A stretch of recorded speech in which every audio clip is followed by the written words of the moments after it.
할렐루야.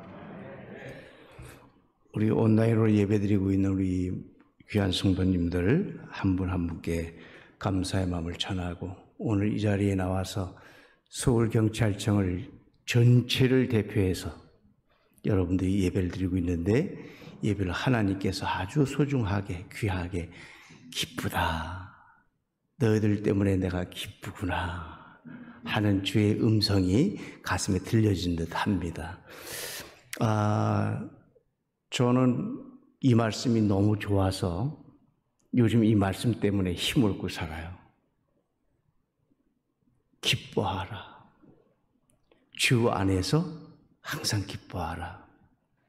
우리가 일반적으로 보면 기뻐하면 엔돌핀이 돌잖아요. 그죠? 그리고 우리 안에 면역력이 생겨서 모든 질병들을 이겨내고 삶을 좀 올려주는 그런 역사가 일반적으로 의학 상식으로 말하는 기쁨의 얘기잖아요.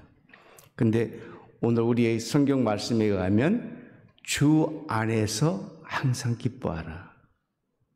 세상에서는 기뻐할 일이 없는데, 환경은 기쁨이 아닌데 기뻐하라. 놀라운 거예요. 세상에 어디를 뒤져봐도 기쁜 일이 없고, 앞으로도 주님 오실 날이 가까워졌기 때문에 더더군다나 기쁠 일이 별로 없어요. 근데 하나님께서 기뻐하라. 왜? 내 안에 있으니까. 근데 그 기뻐할 아주 최고의 가치가 뭐냐면, 만물을 창조하시고 우리 인간의 생사를 정하신 그 하나님이 우리 개인 하나하나를 선택해서 너무 사랑하신다는 거예요. 사랑의 확증을 기가 막히게 주셨다는 거예요. 그래서 기뻐하지 않을 수가 없어요. 그러니까 주님이 말씀하시죠. 내 안에서 기뻐하는 거다.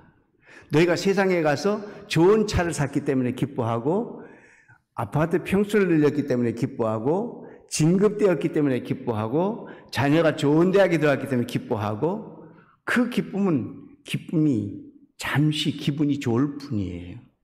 여기서 말하는 기쁨은 하나님의 영원한 세계에 대한 기쁨이에요. 이 땅에 사는 건 아주 작은 일이고요. 작은 일의 시간을 통과해서 영원한 세계를 가거든요. 그 영원한 세계 안에 거할 수 있는 엄청난 축복을 사랑으로 확증시켜 주시면서, 도대체 거기 들어갈 수 없는 우리 자격자이기 때문에 예수님 본인을 보내시는 거예요. 이 땅에. 근데 저는 요즘 주님이 오신 거에 대해서 5가지 그 보혈을 생각하며 큰 은혜를 받고 있어요. 우리를 확증하시는 장면으로 예수님이 이 땅에 오셨잖아요. 그리고 예수님이 보혈을 쏟아서 우리의 죄와 허물과 모든 질병을 처리하시고 우리 천국 들어갈 때까지 보장하시는 보혈이잖아요. 그 보혈은 하나님의 사랑의 확증이거든요. 그게요. 그 이상의 확증은 없어요. 그 확증을 주셨는데, 그 보혈이 5번 크게 흘리시더라고요. 첫 번째가 겟세마네 동산에서 보혈을 흘리셔요. 십자가를 지고 가기 전에 겟세마네 동산 마지막 기도하시죠. 제자들을 불러 같이 기도해요. 근데 제자들이 기도 안 하고 다 쉬는 거예요. 그렇게 기도할 수 없더냐? 응? 내가 지금 마지막 십자가를 지러 가는데 너희들 마지막 나오고 기도하는데 기도할 수 없더냐? 주님이 기도하실 때 성경에 보면 땀방울이 핏방울이 되었다 그랬어요. 아주 애절하고 간절한 거예요. 아주 애절하고 간절한 거예요. 온 몸을 쏟아서 주 앞에 드릴 때 물이 피가 됐어. 그 피가 마음속에 큰 증거돼서 우리는 이 땅을 힘차게 살아갈 수 있는 능력이 된 거죠. 두 번째, 십자가를 지러 올라가시면 채찍을 맞으시잖아요.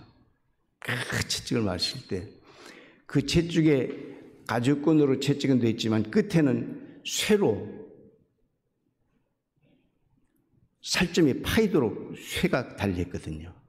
그 채찍을 치면 살점이 떨어져서 피가 쏟는 거예요. 그걸 치시죠. 예수님이 보혈을 쏟으셔요. 그 아픔이 얼마만이었을까요? 그 아픔이 얼마만이었을까요? 우리가 생기손가락 하나만 아파도 얼마나 아픈데, 우리가 신체 부분 중에 한 부분만 아파도 얼마나 아픈데, 주님이 채찍을 맞으시면서 살점이 뚝뚝 떨어진 피를 쏟으셨어요. 그 피가 우리의 죄를 사해주는 보혈이잖아요. 그 피가 우리를 사랑하는 확증이잖아요. 세 번째 보혈은요, 가시면류관을 쓰시잖아요. 성지순례 가신 분들은 다 아셔요. 가시가 요따만한 그런 가시가 아니에요. 가시가 대목같이 이렇게 커요. 그 가시로 머리관을 씌우잖아요. 그걸 콱 눌렀을 때 온 머리가 터지잖아요. 온 머리가 터지면서 피를 쏟잖아요.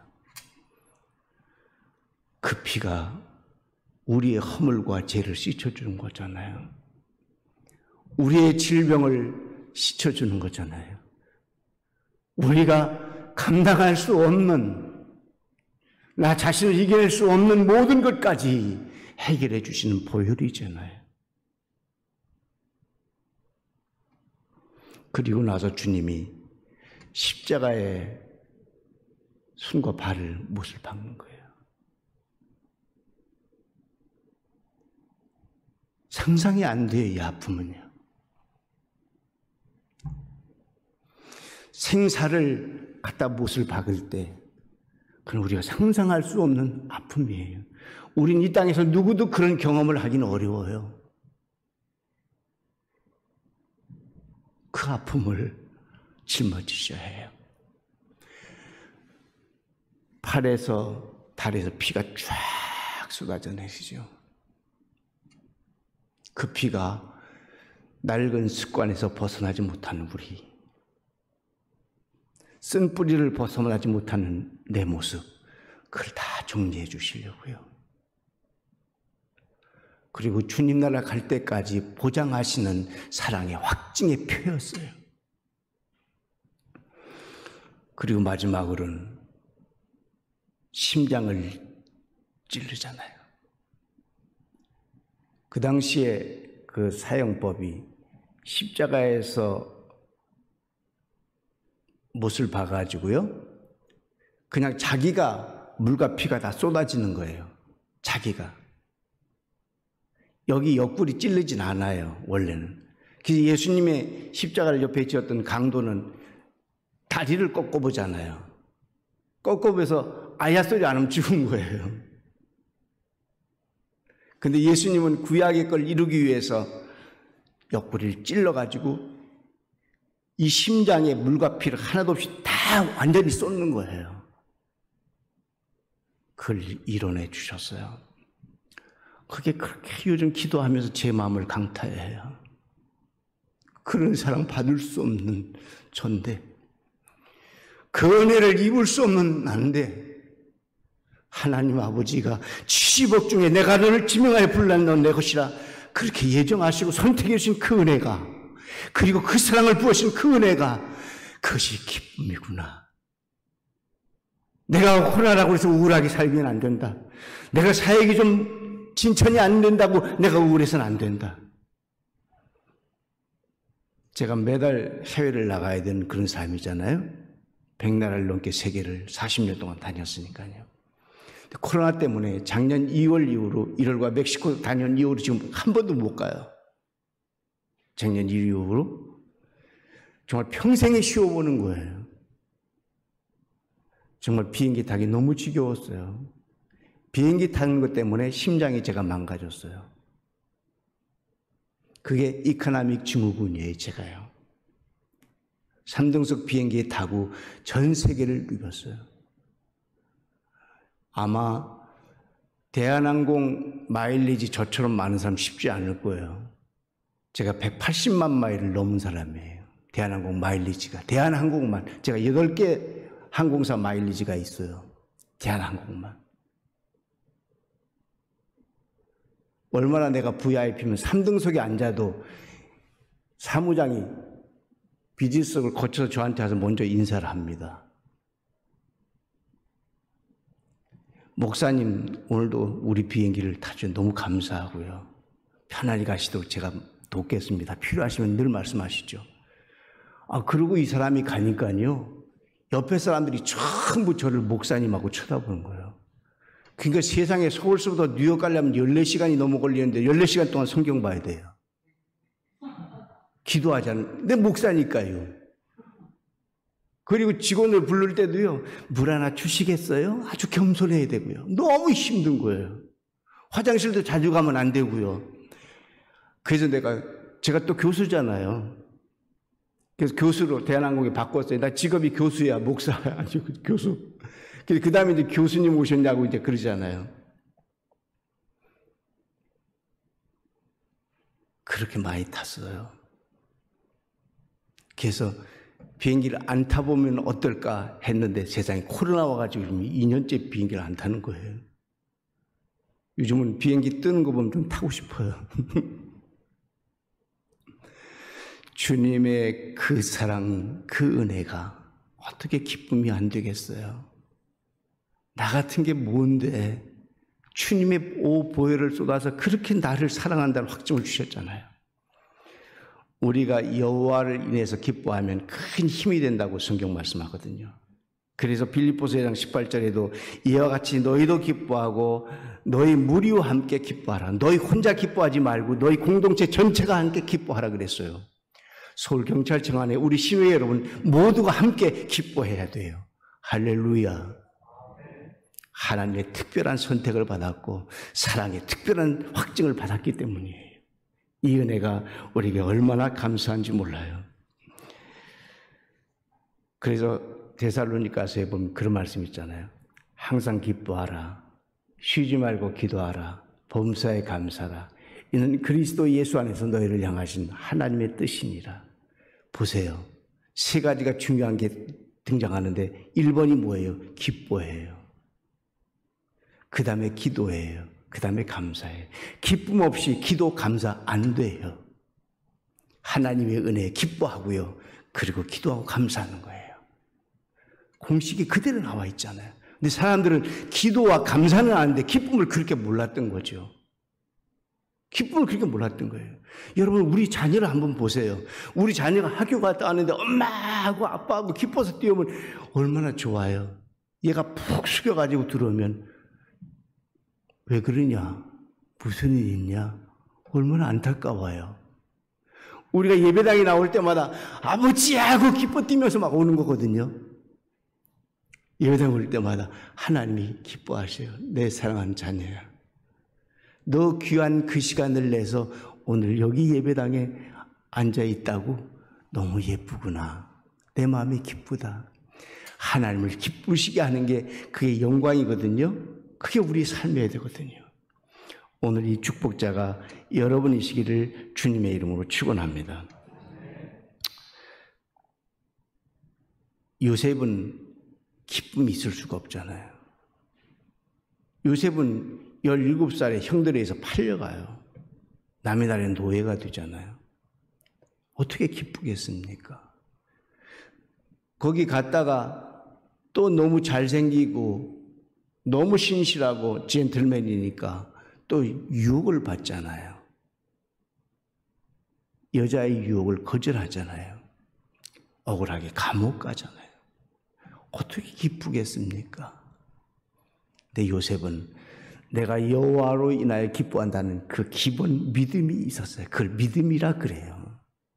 기쁨을 간직할 수 있는 건 믿음이에요. 현상은 너무 어려운데 본질이 믿음이기 때문에 기쁨이 있었다니까요. 하나님이 예비하신 길이 있다는 거죠. 하나님이 내 미래를 준비하신, 나를 뭉퉁거리 하신, 오늘 쪽 시간을 떼어낸 이 시간의 현상이 아니라 뭉퉁거린 내 일생에 하나님의 그 엄청난 계획이 있다는 거죠. 그걸 어린 요셉이지만 가지고 있어요. 어떻게 돼요? 30살에 세계에서 제일 큰 나라의 총리가 되잖아요.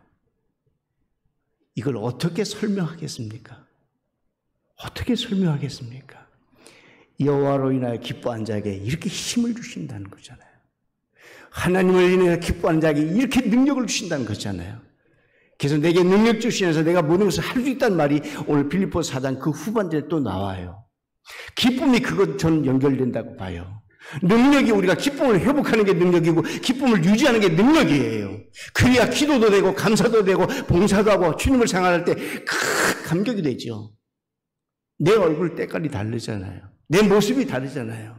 다 어렵다 하는데 우리 주위의 분들이 넌 어떻게 그렇게 기쁘게 때깔이 그러냐? 우린 다르죠. 현상은 어렵지만 본질의 믿음으로 하나님이 예배하신 그 길을 걸어가는 우리인데요. 내일 일은 몰라요. 가는 길도 몰라요. 하나님이 예배하신 그 길이 우리에게 있잖아요. 그건 축복의 길이요, 영혼의 길이요, 부활의 길이기 때문에. 현실이 아무리 어려워도 새 시대를 이루시는 하나님의 계획을 바라봐야 돼요. 전 그게 너무 그렇게 멋있어요. 전 나이가 많이 들었잖아요. 그래도 저는 꿈을 지금도 갖고 살아요. 꿈을 잃지 않아요. 하나님이 부르신 그날까지 복음 위에 살다가 끝낼 거예요. 그게 제 꿈이에요. 주님이 원하시는 그 세계 현장 구석에서 저는 부르시면 갈 거예요. 저는 그래서 우리 교회 당에 부탁했잖아요. 제 시신을 어느 지구촌에 어디서 제가 주님 부르시면 한국에 가져오려고 하지 마라. 그런 수고하지 마라. 그 나라에 그냥 묻던지 뛰어라. 그런 그 나라의 역사에 한국에서 어떤 작은 사람이 왔었는데 우리에게 복음을 전해서 우리가 이렇게 축복된 나라가 됐다고 하는 간증을 할 수 있잖아요. 저는 양화진 묘지에 갈 때마다 우리의 선교사들의 무덤을 바라보면서 그렇게 감격스러울 수가 없어요. 그 비석이 다 빛발했잖아요. 100년 전에 한국에 와서 130년 전에요. 그 역사를 신 그분들의 흔적 위에 우리나라가, 우리 조국이, 우리 한국 교회가, 조국 교회가 이렇게 아름답게 서 있잖아요. 하나님께서 본질을 회복하라 그러시거든요. 믿음이 회복되기를 주님의 이름으로 축원합니다. 믿음이 회복되면 기쁨을 잃지 않아요. 잃지 않아요. 기뻐하면 놀라운 에너지가 생기죠. 저는 이런 특별한 증상이 생겼어요. 이 기쁨이 회복되면서 보혈의 5가지 은총이 막 내려오면서요. 영적인 눈물이 회복이 됐어요. 기도하다가 울어요. 저는 하루에 2시간씩 걷거든요. 그게 기도 시간이에요. 울어요. 그냥 눈물이 나요. 조국을 위해서 기도할 때도요. 지구촌을 위해서 기도할 때도요. 지금 아프가니스탄을 위해서 기도할 때도 눈물이 나요.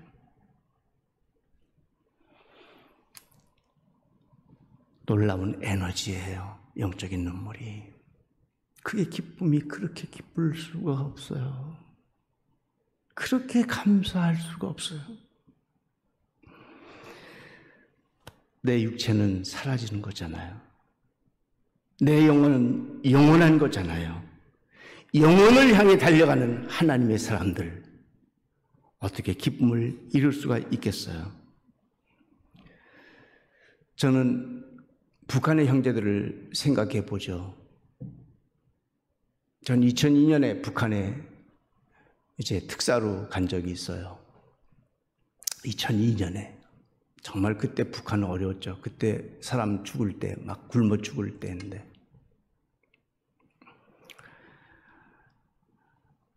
북한의 믿음의 성도들이 지하교회에 지금 작게나마 있잖아요. 근데 그분들이 암에 걸리면 그렇게 기뻐한대요. 암에 걸리면. 그분들이 사형당할 날짜가 오면 그렇게 기뻐한대요. 천국으로 이사 갈 수 있으니까요. 천국으로 이사갈 수 있으니까요. 나는 그 얘기를 들은 후부터 정말 기뻐하기로 했죠. 우리는 마음껏 누리고 마음껏 먹을 수 있고 마음껏 병원에 갈 수 있잖아요. 그 사람들은 병원에 가면, 북한은 병원이 전부 공짜라고 돼 있어요. 보험도 필요 없고 전부 공짜예요. 근데 제가 병원을 시찰했는데 약이, 주사가 없어요. 평양에서 제일 큰 병원인데 없어요. 공짜면 뭐예요? 아무것도 없는데 치료 받을 수 없어요.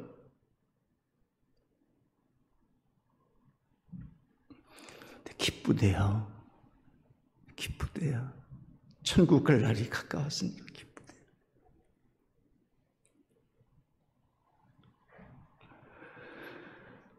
오늘 여러분, 우린 정말 감격하며 기쁘며 살아야 돼요. 영적인 에너지가 샘솟으면서 이제는 마지막으로 하나님께 영광을 돌리게 돼요. 여러분, 우리 인생이 뭐예요? 먹든지 마시든지 주님의 영광이 사는 거잖아요. 우리가 살고 있다는 자체가 뭘까요? 하나님이 생명 주신 게 뭘까요? 하나님이 영광 위해서 주신 거잖아요. 영광에 목말라서 오늘도 예배드리러 나왔잖아요. 이 자리에 계신 거잖아요. 영상으로 예배드리고 계신 거잖아요. 영광의 목마름이 채워지는 거잖아요. 영광 돌린 삶이 돼요. 하나님이 기뻐하시니까요. 내가 너로 인하여 기뻐한다. 그런데 너무 놀라운 말씀이 있더라고요. 시편 37편 4절에 보니까 내 여호와를 기뻐하라. 저가 너 마음의 소원을 이루어 주리라. 나는 이 말씀이 너무 탐복했어요. 기뻐할 수 있는 조건을 너무 많이 다 주셨는데 그 기쁨을 가지고 계속 사니까 마지막 또 카드가 있더라고요. 내 소원을 이루어 주리라. 이야, 이거야말로 웬 보너스의 보너스일까? 하나님의 사랑의 확정을 주신 것만도 기쁨이요 감사한데 그 기쁨을 계속해서 하니까 내 소원을 이루어준다고 했잖아요. 이 감격으로 승리하시기를 주님의 이름으로 축원합니다. 이제 말씀을 마칩니다. 주님은 우리의 믿음을 보시고 기뻐하십니다. 우리가 세상에서 잘 나가는 것, 그걸 보고 기뻐하시지 않습니다. 세상에서 누리는 걸 주님이 기뻐하지 않습니다. 아니, 괜찮다 그러시죠. 그래. 그러나 저는 믿습니다. 기쁘게 하나님의 영광 중에 사는 사람이 그렇게 못 살게, 그렇게 질병 중에, 그렇게 고생 중에 그렇게 하지 않으신다는 하나님의 뜻이래요. 왜냐하면 소원을 이루신다 그랬잖아요. 이 말씀 굳게 부여잡으시고 이 어려운 코로나 시대에 기쁨이 회복돼서 기도가 되고 감사가 되고 감격이 되시길 주님의 이름으로 축원합니다.